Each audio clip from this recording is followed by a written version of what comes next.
Mi hermano causó un accidente y se dio a la fuga. Mis padres usaron mi coche para culparme a mí y salvar su futuro brillante. La cámara de seguridad de un vecino lo grabó todo. Mi nombre es Alex, tengo 32 años y hasta hace una semana pensaba que entendía mi lugar en el mundo y sobre todo en mi familia. Yo era el pilar, el hijo responsable, el mecánico silencioso que mantenía las cosas funcionando. Mi hermano menor, Javier, de 22 años, era el sol brillante alrededor del cual todos giraban. Él era el del futuro brillante, una frase que mis padres repetían como un mantra sagrado. Javier estaba en su último año de la universidad, con planes de ir a la facultad de Derecho, y para mis padres, él era la personificación del éxito que ellos nunca alcanzaron. Yo, con mi taller de restauración de coches clásicos, era una nota a pie de página en su gran novela familiar. Útil, fiable, pero nunca el protagonista. No me quejaba, quería a mi hermano, y a mi manera me sentía orgulloso de él, aunque una parte de mí siempre resintió la facilidad con la que se deslizaba por la vida, con cada error perdonado y cada capricho financiado. La diferencia entre nosotros se cristalizaba en nuestros coches.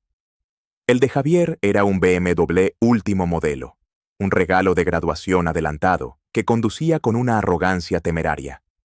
Yo había pasado los últimos 3 años de mi vida restaurando un Ford Mustang del 68. Cada pieza, cada capa de pintura, cada tornillo pulido, lo había hecho con mis propias manos. No era solo un coche, era mi obra de arte, mi santuario sobre ruedas.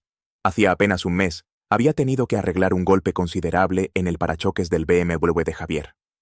Fue en el aparcamiento de la universidad, alguien me golpeó y se fue. Me dijo, sin mirarme a los ojos. No le creí, pero como siempre, lo arreglé sin hacer preguntas, no sin antes darle una advertencia. Javier, tienes que tener más cuidado. Este coche no es un juguete.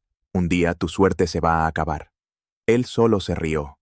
Relájate, Alex. Yo siempre tengo suerte. Esa suerte se terminó un viernes por la noche. Yo estaba en mi casa, limpiando unas herramientas después de un largo día de trabajo. Eran cerca de las 10:30. Escuché sirenas a lo lejos, un sonido común en la ciudad, y no le di mayor importancia. Me senté a ver una película, agotado, y me quedé dormido en el sofá. Me despertó el sonido estridente de mi teléfono.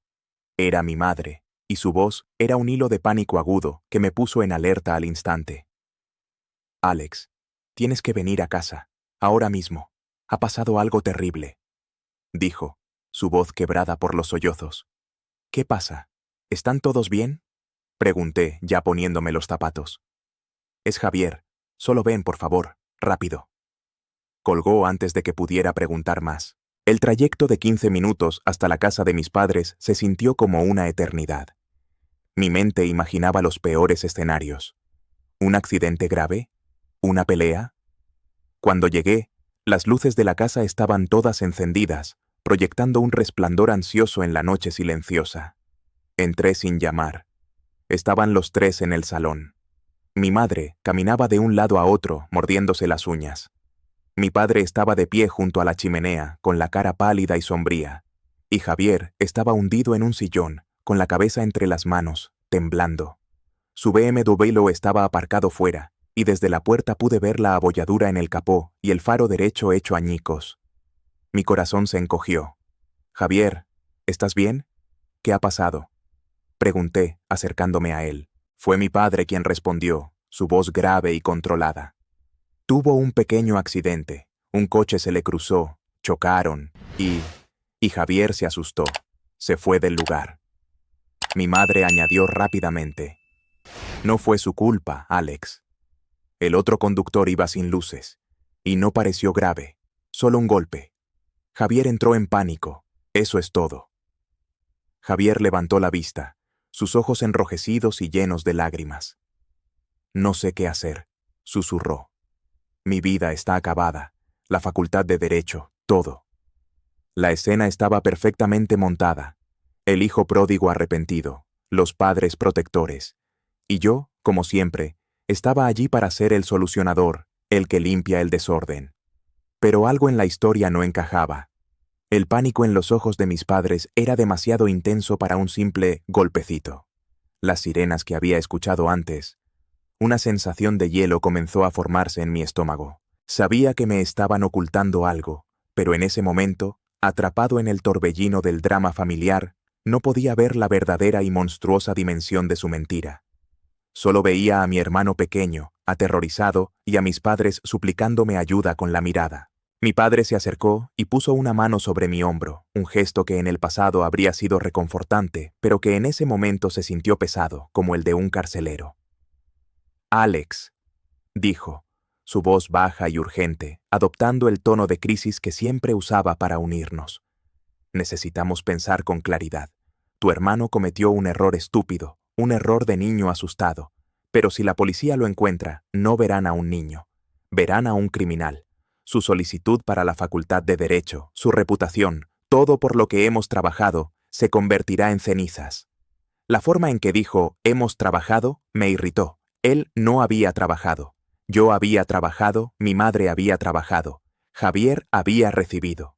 Pero dejé pasar el comentario, centrándome en la urgencia de la situación.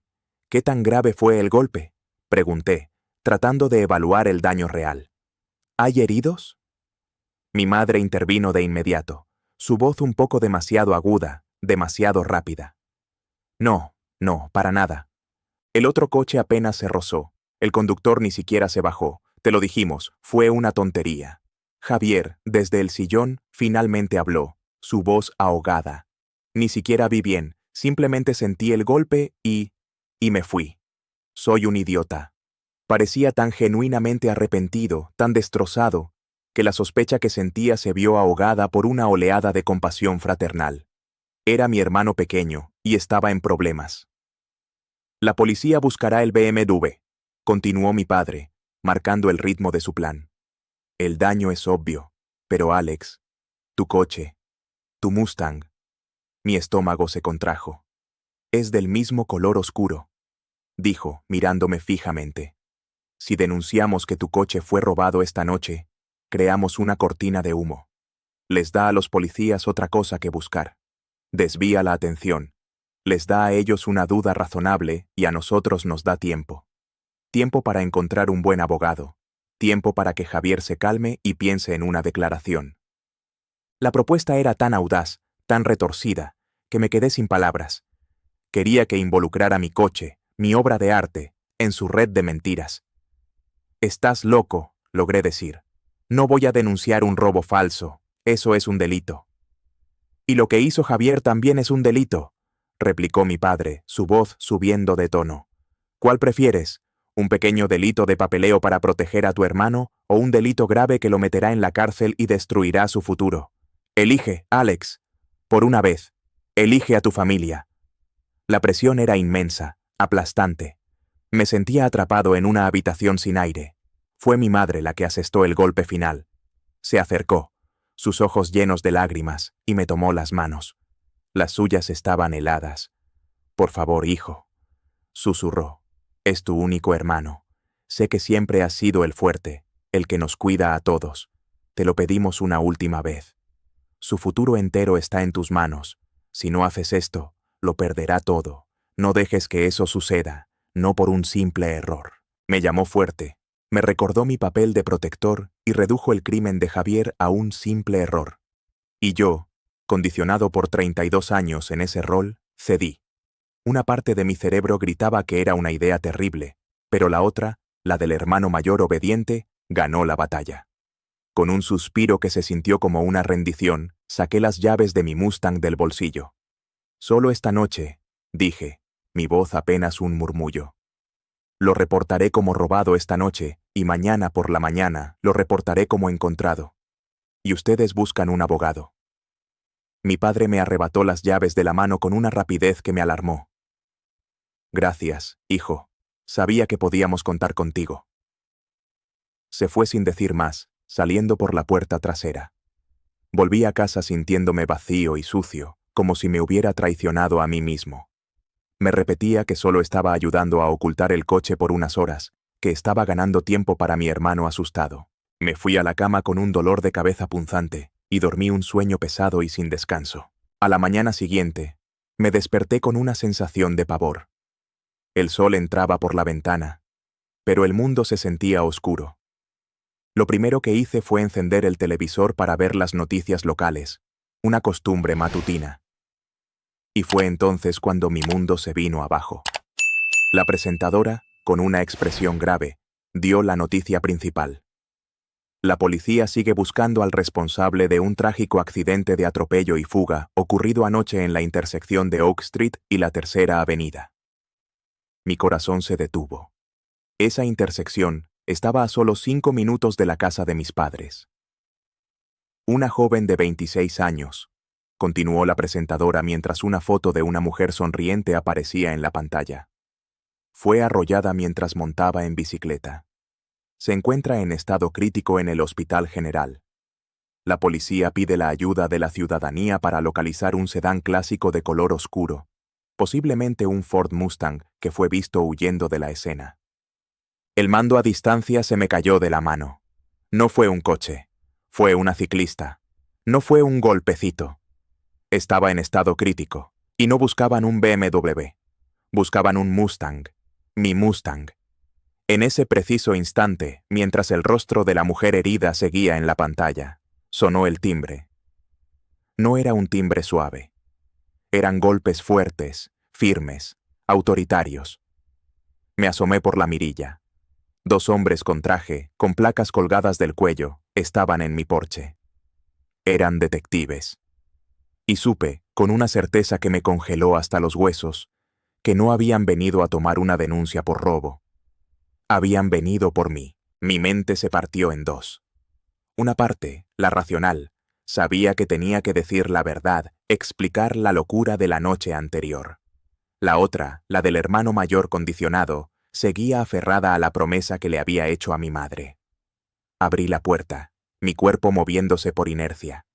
Los 2 detectives, un hombre mayor de rostro cansado llamado Miller y una mujer más joven y de mirada penetrante llamada Evans, no sonrieron. «Señor Alex Torres», dijo Miller, su voz era grave y sin inflexiones. «¿Podemos pasar? Tenemos unas preguntas sobre su vehículo». Los dejé entrar, mi boca seca como el polvo. Mientras se sentaban en mi sofá, el mismo donde me había quedado dormido la noche anterior, sentí que las paredes de mi casa se encogían. «Nos gustaría saber dónde estuvo usted y su Ford Mustang del 68 anoche, entre las 10 y las 11 de la noche», comenzó la detective Evans, yendo directamente al grano. El plan de mi padre, la idea de denunciar el robo, se agolpó en mi garganta. Era mi única coartada, la historia que me habían forzado a adoptar. «Mi coche fue robado», dije, y mi propia voz me sonó falsa y débil. Pensaba llamar para denunciarlo esta mañana. Llegué a casa del trabajo, me quedé dormido en el sofá, y cuando me desperté para ir a la cama, miré por la ventana y ya no estaba. El detective Miller me observó en silencio, su mirada pesada, como si pudiera ver a través de mis mentiras. «¿A qué hora se dio cuenta de que no estaba?», preguntó Evans. «No sé, tarde, cerca de la 1 o las 2 de la mañana», improvisé torpemente. Miller asintió lentamente. «Curioso», dijo, sacando una pequeña libreta. «Porque un testigo en la escena del accidente describió al conductor del Mustang. La descripción coincide con la suya, señor Torres. Hombre alto, complexión media, pelo oscuro». Sentí un escalofrío. «No. No puede ser. Hay muchos coches como el mío. Yo estaba aquí, durmiendo». Insistí, mi voz subiendo de tono, delatando mi pánico. «¿Alguien puede corroborar eso?», preguntó Evans. «No, vivo solo». Silencio. Cada segundo de silencio era una palada de tierra sobre mi tumba. «Señor Torres», dijo Miller. Su tono se endureció ligeramente. «¿Hay algún motivo por el que su hermano menor, Javier Torres, llamara al 911 anoche, 5 minutos después del accidente, desde un teléfono público a 2 manzanas de la escena, solo para colgar cuando el operador respondió?» La pregunta me golpeó como un puñetazo en el estómago. Javier. Él había llamado. El pánico que sintió no era por un simple golpe. Era por haber dejado a una mujer moribunda en la carretera. Y mis padres lo sabían. Me habían mentido sobre todo. «No, no sé nada de eso», tartamudeé. Los detectives se levantaron. «Le vamos a pedir que nos acompañe a la comisaría, señor Torres. Solo para aclarar un par de cosas, dijo Miller, pero no sonaba como una petición. Mientras me escoltaban hacia la puerta, saqué mi teléfono. Necesito hacer una llamada. Marqué el número de mi padre. Buzón de voz. Marqué el de mi madre. Buzón de voz. Marqué el de Javier. El teléfono estaba apagado. Intenté una y otra vez mientras los detectives esperaban con una paciencia impasible en la puerta. Nadie respondió. Era como si mi familia se hubiera desvanecido de la faz de la tierra. En la comisaría, me sentaron en una sala de interrogatorios pequeña y fría. Las horas se arrastraron. Repetí mi historia del robo una y otra vez, y cada vez sonaba más hueca. Sabía que no me creían, pero no sabía qué más hacer. Confesar significaría enviar a Javier a la cárcel de por vida. Aferrarme a la mentira significaba hundirme yo mismo. Alrededor del mediodía, el detective Miller entró en la sala con una carpeta.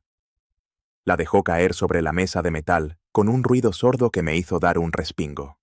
«Buenas noticias, señor Torres», dijo con un sarcasmo que cortaba. «Hemos encontrado su coche». Me mostró una serie de fotografías. Era mi Mustang, abandonado en un callejón a las afueras de la ciudad. El parachoques delantero derecho estaba destrozado, la pintura arañada y había una abolladura significativa en el capó. Pero lo peor eran las otras fotos, primeros planos del volante, de la palanca de cambios, del asiento del conductor. Sus huellas dactilares están por todo el interior, dijo Miller. Lo cual es normal, es su coche, pero lo que no es normal es esto. Me mostró una última foto. Era una ampliación de la abolladura del capó. Incrustado en la pintura había un pequeño trozo de tela azul y unas pocas fibras. Los paramédicos nos informaron de que la víctima, la señorita Sarah Jensen, llevaba una chaqueta de ciclismo de color azul brillante. Nuestros técnicos de laboratorio ya están confirmando la coincidencia. Levanté la vista de las fotos. Mi mente era un torbellino de confusión y terror. ¿Cómo puede ser?, susurré. Usted nos lo dirá, dijo Miller inclinándose hacia adelante. Porque a menos que el ladrón se pareciera exactamente a usted, decidiera no limpiar sus huellas y luego abandonara el coche a medio kilómetro de la casa de sus padres, todas las pruebas apuntan en una única dirección. Me leyeron mis derechos. Me acusaron de atropello y fuga con resultado de lesiones graves. Mientras me ponían las esposas, un pensamiento horrible y claro como el cristal atravesó mi pánico. Mi padre no solo había cogido mis llaves para esconder mi coche, lo había cogido para usarlo. No fue una cortina de humo, fue un reemplazo. Habían tomado mi coche, mi vida, mi identidad, y los habían colocado deliberadamente en la escena de un crimen para salvar a su verdadero hijo. Y mientras me llevaban a una celda, seguí llamando a mi padre, a mi madre, a mi hermano. Nadie contestó nunca. Me habían abandonado, dejándome solo para pagar por un crimen que no había cometido. Las 24 horas que pasé en una celda de detención preventiva fueron las más largas de mi vida. Cada minuto se estiraba en una agonía de metal frío, el olor a lejía y la cacofonía de los gritos y lamentos de otros hombres. Hice mi única llamada a un abogado de oficio, un hombre joven y sobrecargado de trabajo cuya voz al otro lado de la línea sonaba tan agotada como yo me sentía. Logré reunir el dinero de la fianza vaciando hasta el último céntimo de la cuenta de ahorros de mi taller, el dinero que había reservado para una nueva máquina elevadora. Cuando salí al aire viciado de la ciudad, el sol me pareció extraño, como si perteneciera a otro mundo, uno en el que yo ya no vivía. Mi vida, tal y como la conocía, había terminado. Mi nombre estaba en las noticias locales online, mi foto de ficha policial circulando junto a titulares como «Mecánico local arrestado por atropello y fuga». El taller me suspendió de empleo y sueldo indefinidamente, pendiente del resultado del juicio. Los amigos que llamaron lo hicieron con una mezcla de curiosidad morbosa y distancia. Nadie sabía qué creer, y yo no los culpaba. La historia que tenía para contar era increíble. Mi abogado, el señor Davis, fue brutalmente honesto en nuestra primera reunión. «Alex, seré franco», dijo, revisando el informe policial. «Las pruebas en tu contra son abrumadoras. Tu coche en la escena, tus huellas, tu coartada débil, El testimonio de un testigo que te identifica vagamente. Tu única defensa es la verdad. Y tu verdad, con todo el respeto, suena a una fantasía desesperada, que tus propios padres te incriminaron para salvar a tu hermano. Un jurado nunca lo creería.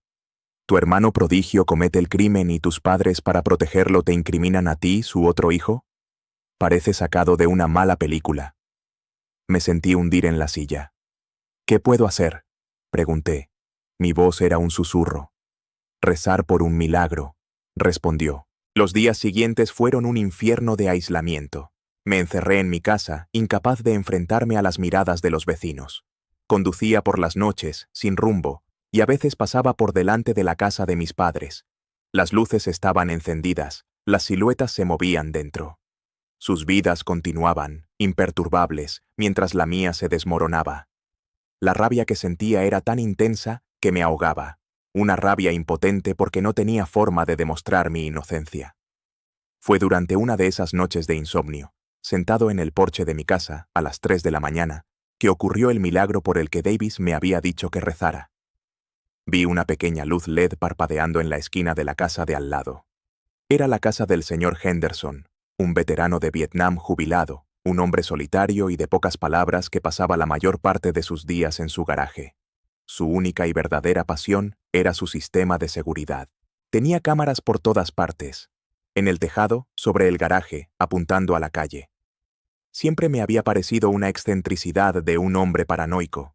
Pero esa noche, esa pequeña luz parpadeante se convirtió en un faro de esperanza. ¿Era posible? ¿Podría una de sus cámaras haber captado algo? Era una posibilidad entre 1.000.000, pero era la única que tenía. A la mañana siguiente, con el corazón en un puño, crucé el césped y llamé a su puerta. El señor Henderson abrió, su rostro arrugado y su mirada inquisitiva. Señor Henderson, sé que esto va a sonar una locura. Comencé, las palabras atropellándose. Le conté todo. El accidente, la mentira de mis padres, el coche, la forma en que me habían incriminado. Le hablé con una sinceridad desesperada, sin omitir ningún detalle. Él me escuchó en silencio, su expresión indescifrable. Cuando terminé, se quedó mirándome un largo rato. Siempre pensé que eras un buen chico, Alex, dijo finalmente, y tu padre siempre me pareció un engreído. Me hizo un gesto para que entrara. Su casa era un santuario de orden y tecnología. En una pequeña habitación trasera, tenía un banco de monitores que mostraban las imágenes de sus 8 cámaras. La cámara 4, dijo, señalando una pantalla. Cubre la calle y una parte de tu entrada. Comenzó a rebobinar la grabación del viernes por la noche. Fue un proceso tedioso, avanzando y retrocediendo, el tiempo en la pantalla marcando las horas. Y entonces lo vimos. A las 10:15 de la noche, la cámara captó el BMW de Javier entrando a toda velocidad en el garaje de mis padres, la parte delantera visiblemente dañada. Luego, a las 10:40, la imagen era inequívoca. La figura de mi padre saliendo de su casa, caminando con determinación por la acera oscura hasta mi entrada, usando mi llave para abrir mi Mustang y sacarlo a la calle. Pero la siguiente escena fue la que me hizo soltar un sollozo ahogado. A las 10:50, la cámara, con su visión nocturna granulada, captó a mi padre y a Javier junto a mi Mustang. Vi a mi padre entregarle un trapo a Javier, y vi a mi hermano limpiar metódicamente el volante, la palanca de cambios, el interior de la puerta de su propio coche, y luego entrar en mi Mustang para hacer lo mismo, frotando sus huellas por todas partes para contaminar la escena. Mi padre hacía guardia, mirando nerviosamente a ambos lados de la calle. Finalmente, vi a mi padre subirse a mi coche y alejarse en la oscuridad. El video era la prueba. La verdad irrefutable en blanco y negro. El señor Henderson, sin decir una palabra, grabó las secuencias de video en una unidad USB encriptada. Me la entregó. La verdad te hará libre, hijo, dijo. Pero a veces también quema todo a su paso. Con el pequeño dispositivo de plástico en mi mano, que pesaba como si contuviera el mundo entero, llamé a mi abogado. Señor Davis, le dije, mi voz firme por primera vez en semanas. Tengo el milagro por el que me dijo que rezara. La cara del abogado Davis, mientras veía el video en la pantalla de su portátil, fue una transformación fascinante. Pasó de la resignación profesional al interés, luego a la sorpresa y, finalmente, a una sonrisa depredadora. «Alex», dijo, cerrando el portátil con un chasquido decisivo, «esto no es un milagro, es una bomba nuclear, y la vamos a detonar en el centro de su pequeño y perfecto mundo». Fiel a su palabra, a la mañana siguiente estábamos en la oficina del fiscal del distrito. No nos reunimos con un asistente, sino con el propio fiscal, un hombre imponente cuya reputación de implacable era bien conocida. En una sala de conferencias silenciosa, mi abogado conectó la unidad USB a un proyector. Sin decir una palabra, reprodujo las grabaciones del señor Henderson en la gran pantalla. El fiscal observó la danza fantasmal de las figuras en blanco y negro, su rostro endureciéndose con cada clip. Vio el BMW dañado, a mi padre tomando mi Mustang, la conspiración metódica entre padre e hijo para contaminar mi coche con las huellas de Javier. Cuando la última secuencia terminó y mi padre se alejó en mi coche hacia la escena del crimen, el fiscal se quedó mirando la pantalla en blanco durante un largo minuto. Luego me miró. Y por primera vez, vi en los ojos de la ley no sospecha, sino una profunda indignación. «Señor Torres», dijo. Su voz era un estruendo contenido. «Usted ha sido víctima de uno de los actos de traición familiar y obstrucción de la justicia más descarados que he visto en mi carrera. La maquinaria legal, que me había aplastado con tanta facilidad, giró y se lanzó en la dirección opuesta con una velocidad aterradora. Esa misma tarde, un juez firmó la desestimación de todos los cargos en mi contra. Mi nombre quedó limpio. Casi simultáneamente, se emitieron 3 órdenes de arresto.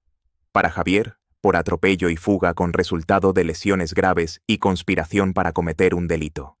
Y para mis padres, David y Laura Torres, por conspiración, obstrucción de la justicia y presentar una denuncia falsa. No estuve allí para verlo. No quise estarlo. Pero esa noche, las noticias locales mostraron las imágenes. Reporteros acampados frente a la casa de mis padres. Las luces parpadeantes de las patrullas. Y luego la imagen que quedaría grabada en la memoria de toda la ciudad. Mi padre, con el rostro desencajado. Mi madre, intentando ocultar su cara. Y mi hermano Javier, el del futuro brillante, saliendo de su casa esposados. Su mundo perfecto no se había desmoronado. Había sido expuesto como la farsa que siempre fue. El juicio fue rápido. Con el video como prueba irrefutable, no había defensa posible. Javier, para evitar una sentencia aún más larga, se declaró culpable. Fue sentenciado a 7 años de prisión. El futuro que mis padres habían intentado proteger con tanto esmero se desvaneció en el eco del martillo de un juez. Mis padres, por su parte, recibieron 3 años de libertad condicional, multas cuantiosas y la vergüenza pública permanente. La familia Torres, que una vez fue un pilar respetado de la comunidad, se convirtió en un sinónimo de escándalo y traición. Nunca volví a hablar con ellos. Sus intentos de contactarme a través de abogados o parientes lejanos fueron ignorados. No había nada que decir. La familia que yo conocía había muerto en esa sala de interrogatorios. Ese fue el final de un lazo que se rompió para siempre, dejando solo silencio. Pero había un último cabo suelto que no podía ignorar. La víctima. Sarah Jensen, la ciclista, había sobrevivido, pero su recuperación era un camino largo y costoso. A través de mi abogado, presenté una demanda civil contra mi familia. Ganamos sin oposición. Usé cada centavo de la indemnización, junto con mis propios ahorros, para crear un fondo anónimo para cubrir la totalidad de sus gastos médicos y de rehabilitación. No podía deshacer el daño que mi hermano había causado, pero podía asegurarme de que ella no sufriera también las consecuencias financieras. Fue lo único que me dio un poco de paz. Poco después vendí el Mustang. Ya no podía mirarlo sin revivir la traición. El coche que una vez fue mi orgullo se había convertido en el arma de un crimen y en el símbolo de una mentira. Usé ese dinero, junto con el de la venta de mi casa y mi taller, para hacer lo único que tenía sentido: irme. Dejé atrás la ciudad, los fantasmas, los susurros. Me mudé a un pequeño pueblo costero a cientos de kilómetros de distancia, Un lugar donde nadie conocía mi nombre ni mi historia. Ha pasado un año. La vida es más tranquila ahora. Abrí un pequeño taller, más modesto que el anterior, donde trabajo en mis propios términos. El aire aquí huele a sal y a nuevos comienzos. A veces, por la noche, cuando el único sonido es el de las olas rompiendo a lo lejos, pienso en todo lo que pasó. Pienso en la fragilidad de la confianza y en la oscuridad que puede esconderse detrás de la fachada de una familia perfecta. La herida de la traición nunca desaparecerá del todo, pero ya no me define. Lo que me define es la fuerza que encontré cuando me dejaron solo. Lo que me define es la verdad que luché por sacar a la luz. Y lo que me define es la paz que he construido aquí, lejos de los ecos de sus mentiras. Perdí una familia, sí, pero en el proceso recuperé mi propia vida, y esa es una victoria que nadie podrá quitarme jamás.